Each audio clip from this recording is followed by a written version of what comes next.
I'm Veronica Dudo in Washington, D.C. Tonight on EWTN News Nightly, Rubio's hearing. Secretary of State Marco Rubio faces congressional questioning for the first time since the start of the Iran conflict. America votes. High-stakes primaries kick off today as California and 5 other states decide crucial 2026 matchups. Plus, faith renewed. Pope Leo XIV empowers Catholic charismatic renewal, calling the Holy Spirit's movement vital for renewing global faith. These stories and more tonight. From EWTN, the Global Catholic Network, this is EWTN News Nightly. Thank you for being with us on the feast day of Saints Marcellinus and Peter. Our top story tonight. With no end in sight yet to the Iran war, in a surprise move, President Donald Trump taps Federal Housing Finance Director Bill Pulte to be acting director of national intelligence. He'll replace Tulsi Gabbard, who is leaving at the end of the month. The president made today's announcement in a social media post. All of this as efforts to make peace with Iran remains elusive as fighting continues in Lebanon, and there are reports that Iran has stopped talks with mediators. White House correspondent Owen Jensen reports. Owen. Veronica, good evening to you. Tonight, critics say that Bill Pulte lacks the national security experience for the big job, coordinating 18 federal agencies. And tonight, President Donald Trump, of course, thinks otherwise. President Donald Trump makes it official. Taking over for the outgoing Tulsi Gabbard is 38-year-old Bill Pulte, who Trump administration opponents argue could undermine the credibility and integrity of America's intelligence agencies. He has absolutely no qualification to be the director of national intelligence, no previous experience. But President Trump on social media defends his selection. Writing, William has deep experience managing the most sensitive matters in America, the safety and soundness of the markets, and over $10 trillion at Fannie Mae Freddie Mac, a substantial increase from where it was just 12 months ago. During this period, he will remain director of the Federal Housing Finance Agency and chairman of Fannie Mae Freddie Mac. If formally nominated, Pulte would need to be confirmed by the Senate to hold the position full-time. In the press briefing room today, CMS Administrator Dr. Oz, filling in for Press Secretary Caroline Leavitt, was asked about Pulte. Well, I think Bill is a great guy. I know him socially. I've not worked with him in his current job, but I do trust the president's judgment. He is a very sharp, quick study of people, their emotional abilities, and their ability to persevere in the face of hardship. So I have confidence in his decision. Meanwhile, Israel and Lebanon have opened a new round of political talks at the State Department in Washington. This as fighting between Israel and Hezbollah has intensified. Tensions remained high on the Israeli-Lebanese border today, a day after President Trump said Israel and Hezbollah had agreed to dial back fighting. Axios reported President Trump lashed out at Israeli Prime Minister Benjamin Netanyahu over Israel's escalation in Lebanon in an expletive-laden call on Monday. Today, President Trump insisted conversations with Iran are going on continuously, denying reports that Iran has stopped talking with the U.S. and adding, "But as I told Iran, it's time, one way or another, for you to make a deal. You've been doing this for 47 years, and it cannot be allowed to go on any longer." And separately tonight, the WHCA dinner, the Correspondents' dinner that was interrupted by gunfire in April, has been rescheduled. It'll be a much smaller and more intimate occasion. It'll take place in July. Veronica? Oh, and you and I were both there that night along with our colleagues and have wondered if the event would be held again this year. What specifically did the WHCA say in its announcement for holding it again? Yeah, Veronica, you and I sat at the same table. That was a crazy night. The WHCA simply said they're not going to let violence have the last word and that a free press won't be intimidated into silence. And President Trump said on Truth Social that he will be there and he expects it to be a hot ticket. Veronica, I'll send it back to you. Thanks, Owen. Secretary of State Marco Rubio faced a barrage of questions about U.S. foreign policy during his appearance before the Senate Foreign Relations Committee. Lawmakers demanded answers about ongoing operations in Iran, worldwide health threats, and even an update on Cuba. Let's check in with Capitol Hill correspondent Eric Rosales, who attended the hearing. Eric, I understand even before it started, arrests took place? That's right, Veronica. A number of paid employees of Code Pink were inside the hearing, and as soon as the secretary walked in, they began yelling, "Pope Leo doesn't want Cuban babies killed." One can only think that they were referring to the United States possibly taking military action in Cuba.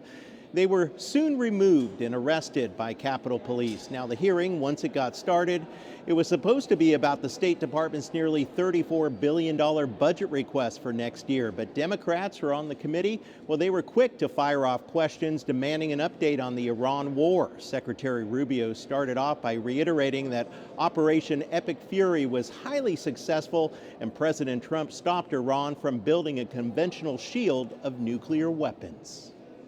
They were going to try to build a conventional shield and hide behind that conventional shield and basically say to the world, if you come and do anything about our nuclear program, we will overwhelm you with missiles, we will overwhelm you with drones, and we will overwhelm you with our Navy, and you will not win. You will not be able to do anything about it. Lawmakers asked how the U.S. plans to get the Strait of Hormuz open.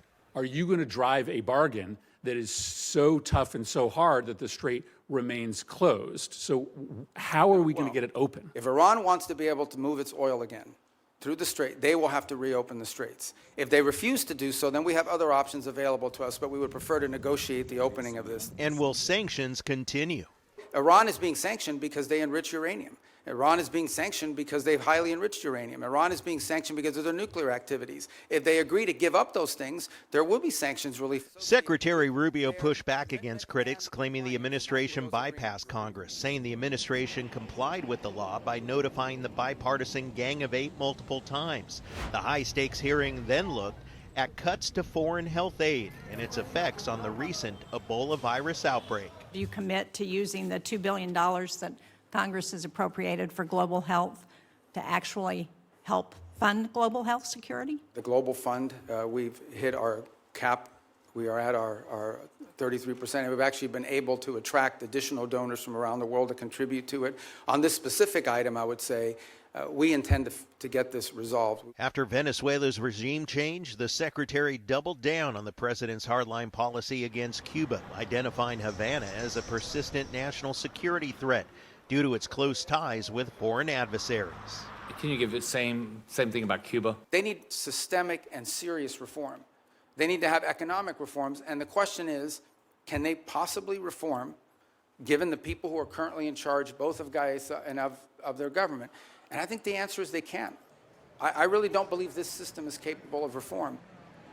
Well, that certainly raised the eyes of a number of lawmakers. Many of them question, could we then see another U.S. military action in Cuba, similar to what took place in Venezuela? Well, Secretary Rubio was asked that and referred those questions to the Department of War. As for what's next for the Iran war, Rubio says, ending in his testimony, he said that the final deal with Iran is uncertain, but the administration will fully test Iran's willingness to make concessions. Veronica, back to you. It is Tuesday, and at this time of the year, it means it is primary day somewhere in the U.S. Today, we are watching races in 6 states: California, Iowa, Montana, New Jersey, South Dakota, and New Mexico, as well as the mayoral race in Los Angeles. For more, I want to bring in Clifford Young. He is the chair of Ipsos Public Affairs. Thank you so much for joining us. It's great to be here. So what are some of the races that you are watching closely? Well, it's a big day. Obviously, overall, we're looking at the profile of the candidates that ultimately win. Are the Democrats able to push forward candidates that are more moderate, that are talking about affordability? To what extent will Trump still have a strong hold over his party, over Republicans? We're looking at that. But we're looking at New Jersey on the one hand. There's some competitive races there that will say a lot about the midterms in November. And we're also looking at California. Obviously, the governor's race is a big deal. Speaking of the California's governor's race to succeed the current governor, Gavin Newsom, this has made headlines across the nation. There are dozens of names on the ballots. What's your assessment of the race and what's at stake? Yeah, once again, we're looking for who's actually going to win, because that will say a lot about where America is Are the Democrats able to push forward a more moderate, more establishment-like a candidate or offer like Bashara on the one hand? To what extent are the Republicans able to put someone there that, once again, is more moderate? We're looking for that. Ultimately, what will be the profile, again, of the candidates and the generals? That will say a lot about where the electorate is in general in the United States today. Staying in California for the race for Los Angeles mayoral primary, current mayor Karen Bass is facing a hard re-election campaign. Can you tell us about the competition and what are some of the issues that are facing voters there? Well, critically, like everywhere, the issue of affordability, of making ends meet, of making life go in a simple way are critical. Obviously, you have other more sort of urban issues like homelessness on the one hand, and whether garbage is being picked up in certain places on the other. Those are the critical issues, and this is why you have some sort of pretenders on the Republican side that have a chance, potentially, that many have talked about. But it will come down to those bread and butter issues that will ultimately decide the day. Now, another high-stakes election is in Iowa. President Trump won the state by more than 13 percentage points in 2024. Do Democrats have a chance? Well, they might perform better. I think we still have to consider the fact that it is a red state, but it is a state that's been hurt by tariffs, have been hurt by the macro economic conditions, hurt by the conflict with Iran. Will that tip those races towards Republicans in the generals? We'll have to see. But definitely, once again, we want to see those sorts of candidates that ultimately win on Election Day today. Are they more moderate? Are they more sort of center-leaning or not? Do you think we'll see any surprises tonight? No, I think less so than maybe in this last iteration. When we looked at Kentucky and Massey, that was at least a high-stakes election. I don't think we'll have as much of that. Again, it's about the broad trends. What will Election Day tell us about what will happen in November? Clifford Young, thank you so much. Thank you. The U.S. labor market is showing unexpected resilience despite economic uncertainty from the war in Iran. The Labor Department reports that job openings jumped to 7.6 million in April, surging past economists' forecasts and up from March's 6.9 million, while layoffs fell, fewer Americans quit their jobs. Still, the surge marks a major turnaround from 2025, where job growth hit its lowest non-recession levels since 2002. Gas prices are plunging, marking their largest weekly decline since the 2008 financial crisis. AAA reports the national average for regular unleaded is down to $4.29 a gallon, a drop of 20 cents from just last week. Prices could fluctuate further depending on how continued peace talks unfold with Iran. Florida has become the first state to sue OpenAI and CEO Sam Altman, accusing the company of putting profit over safety, fueling violence, and pushing a product it knew could harm users. It comes after the release of Pope Leo XIV's encyclical on artificial intelligence, Magnificent Humanity, just last week. Now there's increasing discussion about the ethical implications of AI. We are joined by Devin Patel of the Rainey Center for Public Policy and president of Crux Advisory Group. Devin, great to have you with us. Thank you for having me. While there are several AI-related lawsuits underway in the United States, this has been brought by a state government. How significant do you think this particular case is? This is a big deal. Florida just yesterday filed this complaint against OpenAI and Sam Altman personally in a civil claim. And this is the first of its kind in the AI space. This has taken the playbook out of big tobacco and big pharma, and now being applied to big tech in a way that hasn't been done before. And so it'll be interesting to see how things develop and how OpenAI responds. Now, some observers have drawn some parallels that this is coming out on the heels of Pope Leo's encyclical on AI. What are your thoughts? I think, obviously, I don't know what's going on in the Attorney General's mind or the governor's. I do know they're both faithful Catholics, and I actually did note in the complaint filed by the state yesterday, they actually cite the Pope's encyclical appealing to its authority as a citation in one part of the complaint. So divine providence, coincidence, who knows, but it's certainly interesting.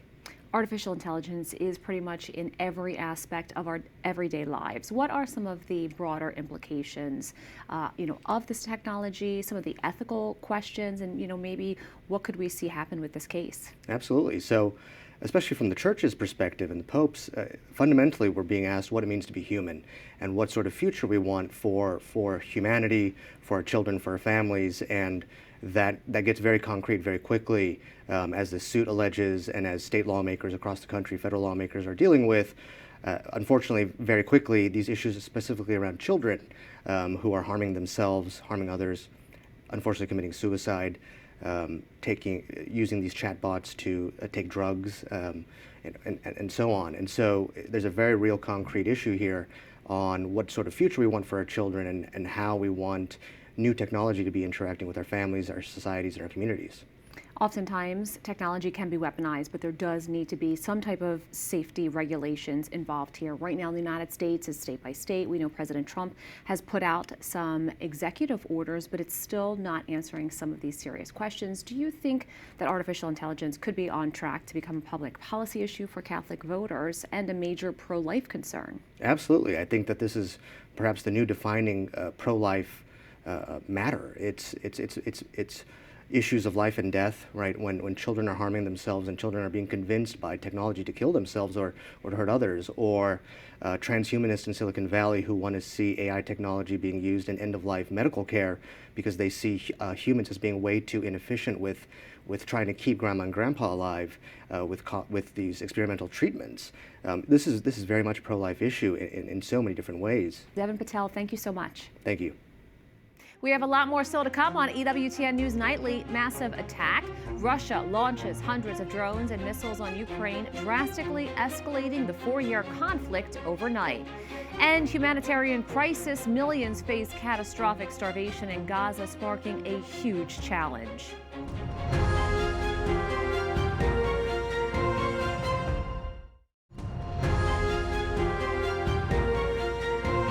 Turning now to Ukraine, where Russian forces have launched a massive aerial attack on Kyiv and other Ukrainian cities.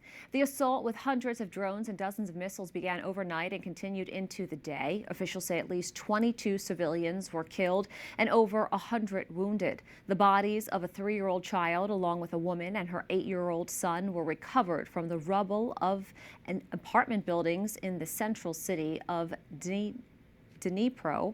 Russian President Vladimir Putin has ramped up Moscow's air campaign in recent weeks, apparently seeking to exploit Ukraine's shortage of U.S.-made air defense systems. The humanitarian situation in Gaza remains critical, with over 2 million people facing shortages. According to the United Nations agencies, severe restrictions on the entry of generators, engine oil, and spare parts have led to widespread system failures. This has significantly reduced medical services, clean water production, and waste management across overcrowded displacement sites. While international aid operations continue, officials warn that low funding and security threats remain major barriers to relief deliveries. Joining us now is Director of Communications at Catholic Near East Welfare Association, Michael La Savita, to explain what conditions are like for civilians in Gaza. Michael, thank you so much for joining us. Thank you for having us. It's a pleasure to be with you. Humanitarian access has been a major concern throughout the conflict. What is the current situation at Gaza's border right now? Permanent state of waiting. Permanent state of waiting. Within Gaza, you have upwards of 2 million people, most of whom are displaced. Their homes have been destroyed. Severe malnutrition and concerns for the health and well-being of children, expecting mothers, the elderly, living in extremely trying circumstances, no school, no shelter, very little food, access to food. And in terms of, we're concerned about, of course, things like hepatitis A and other diseases that are associated with the lack of sanitation, water, clean water, potable water, as well as healthcare. So it's with nothing to do, nowhere to go, no schooling, no commerce. It's a very still, quiet, and dark place. Now, the association handles so much. This includes food and shelter, also emergency care for refugees. What is the association doing on this particular topic? We work principally and well, always with the local church communities.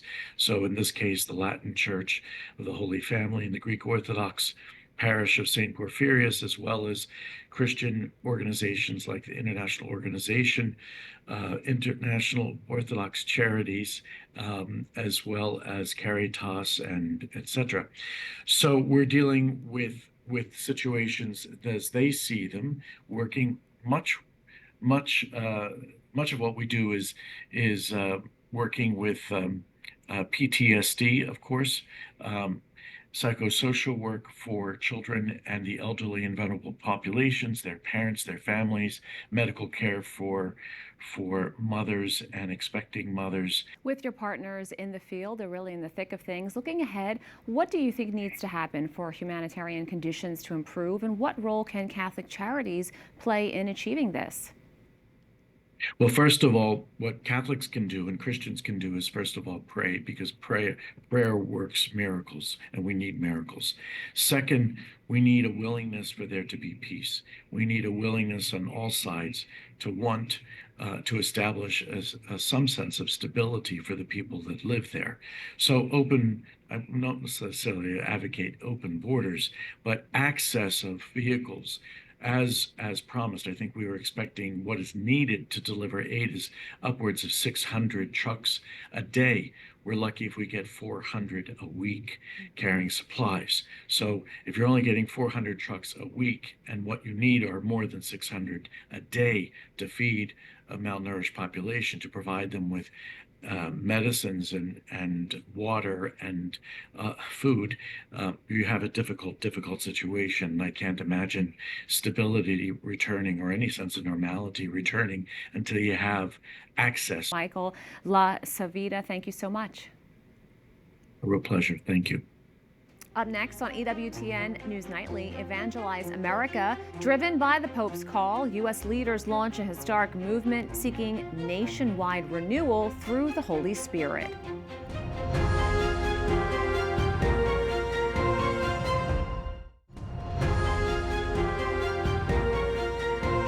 There's a new initiative to spread the gospel in America, and at the Vatican, Pope Leo gave a special encouragement to those behind the push. I thank you for your commitment and encourage you to continue your mission. With these words, Pope Leo stoked the fires of the Catholic Charismatic Renewal International Service, known as CHARIS.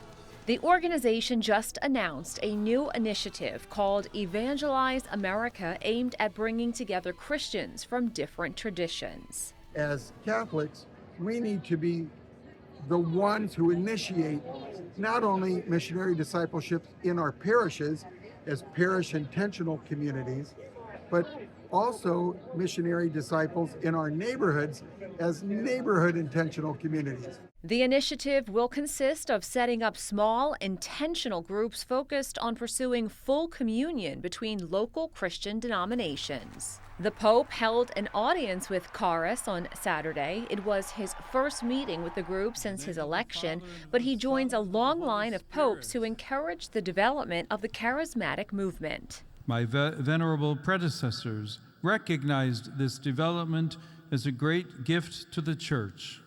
I too wish to foster the relationship of mutual respect, closeness, and support between the See of Peter and the great family of the Catholic Charismatic Renewal. For those who took part in the event, the Pope's words and encouragement inspired them to stay strong in their mission. And that was one of the things that the Holy Father, he spoke to, this focus of worshiping God, echoing Pope Benedict XVI, and the movement's focus on worshiping God, on reminding the Church of the real fruits of the Holy Spirit, and that's ultimately what we're about. And it's precisely those fruits of the Holy Spirit that Pope Leo says inspires all of us to spread the gospel message to the rest of the world as an act of love. The renewed presence of the Spirit has awakened in you a new capacity to love, inspired by divine charity itself. The EWTN family is pleased to announce today that our president and chief operating officer of EWTN News, Montse Alvarado, has been appointed as the next prefect of the Vatican's Dicastery for Communication. Our chief operating officer of EWTN News was appointed recently today by Pope Leo XIV to be head of the Dicastery of Communications.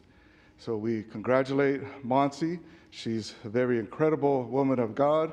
She's brought much experience here. She's helped transform and expand our news department, and we wish her, of course, much success and promise her our prayers. In her role, Montse will oversee all of the Holy See's communications, including news, radio, press office, and publishing. Montse will succeed Paolo Ruffini, who was appointed by Pope Francis in 2018. The appointment will take effect November 1st. We thank you for watching tonight. Remember, you can follow us on social media, Facebook, X, YouTube, and Instagram at EWTN News Nightly. I'm Veronica Dudo. Good night and God bless.